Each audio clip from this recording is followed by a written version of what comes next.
Hey everybody, welcome back to Drug Talk. My name is Garrett Campbell. In today's video, we're going to be doing a more simplified version of a video that we covered in the past on Venlafaxine or Effexor. And we're starting right now. Just keep in mind that this channel is for information purposes only. So the first thing we'll discuss in this presentation is what this medication is used for. So Venlafaxine or Effexor treats depression, generalized anxiety disorder, panic disorder, and social anxiety disorder. We'll now discuss how to use this medication. So first off, take your medication as directed. Your dose may need to change several times to find what works best for you. It is best to take the extended release capsule at the same time each day, either in the morning or evening. Also, it is best to take this medication with food or milk. Swallow the extended release capsule whole. Do not crush, break, or chew it. Do not place the capsule in a liquid. Now what happens if you miss a dose? So take a dose as soon as you remember, but if it is almost time for your next dose, wait until then and take a regular dose.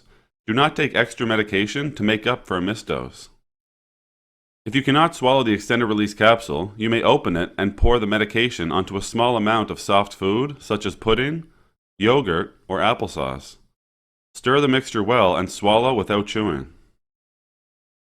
This medication should come with a medication guide, so ask your pharmacist for one if you did not receive one during the time that you were picking up your prescription. We'll now discuss some warnings. So tell your doctor if you are pregnant or breastfeeding, or if you have kidney disease, liver disease, glaucoma, heart disease, high blood pressure, or thyroid problems. Also tell your doctor if you have a history of mania, seizures, heart attack, or stroke. For some children, teenagers, and young adults, this medication may increase mental or emotional problems. This may lead to thoughts of suicide or violence. Talk with your doctor right away if you notice any behavior changes that concern you. Tell your doctor if you or anyone in your family has a history of bipolar disorder or suicide attempts. This medication may cause the following problems: serotonin syndrome. This would be more likely if you were also using other medications that affect serotonin. Increased cholesterol levels, increased blood pressure, increased risk of bleeding, lung problems, or sexual problems. This medication may make you drowsy or dizzy, so do not drive or do anything that could be dangerous until you know how the medication affects you.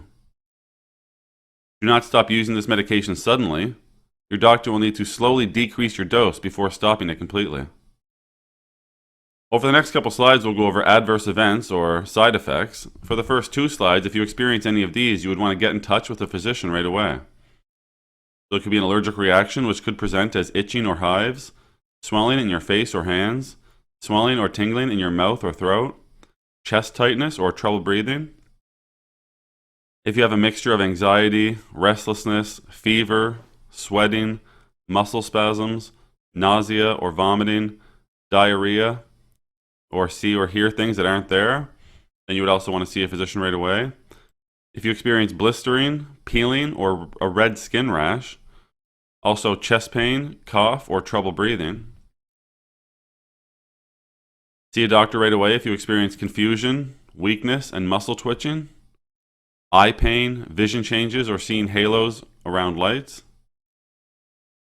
fast or pounding heartbeat, feeling more excited or energetic than usual, headache or trouble concentrating, memory problems or unsteadiness, a loss in sexual ability, desire, drive, or performance, or seizures. Now for these side effects here, you just want to mention them to your physician at your next appointment or to your pharmacist the next time you pick up a prescription. So that could be dry mouth, mild nausea or mild constipation, vomiting, loss of appetite, weight loss, or sleepiness or unusual drowsiness or dizziness. Alright everybody, that's all we're going to talk about today with Venlafaxine or Effexor. As always, I'm very thankful you took the time to come by and watch one of my videos. If you found the information valuable and you'd like to help grow this channel, remember you can like the videos, share the videos, most importantly subscribe to the YouTube channel. And there's also some links in the description you can check out as well. So for today, take care.